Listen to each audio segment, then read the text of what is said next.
তো হ্যালো সবাইকে, দেখো আমি কি খাচ্ছি। অবশ্যই সবাই চেনো, আমি জানি, বাট এরকম করে খাও কিনা, খেয়েছো কিনা জানি না। হয়তো খেয়েছো, আমি হয়তো খাইনি, বাট আমি এর আগে খাইনি, তা না, এর আগেও খেয়েছি। দেখো এটা কি কি বলতো, বাদাম। বাদাম আমরা ভেজে খাই, কাঁচাও খাই, হয়তো অনেকেই খায়, বাট এরকম সেদ্ধ বাদাম কে কে খেয়েছো? ব্যাঙ্গালোরে এটা খুব পাওয়া যায়, মানে এক ডাব্বা দেয়, 30 টাকা মতো নেয়, খেতে খুব ভালো লাগে।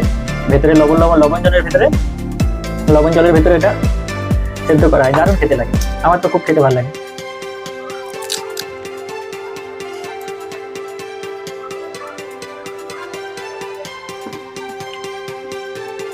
ভালোই লাগে। কে কে খেয়েছো আগে কমেন্ট করে জানিও। আর দেখবে আমি কতগুলো খেয়ে নিয়েছি, দেখবে এই দেখো, এই এতগুলো খেয়ে নিয়েছি আমি, এতগুলো, এত খাওয়া হয়ে গেছে আমার। ভালোই লাগে আমার খেতে, ভালো লাগে খুব। ব্যাঙ্গালোরের সব জায়গাতেই পাওয়া যায়। আর এই যে দেখো, বাদামগুলো কিন্তু ঠিক এইভাবে সেদ্ধ করা হয়, খুব ভালো খেতে। চলো টাটা।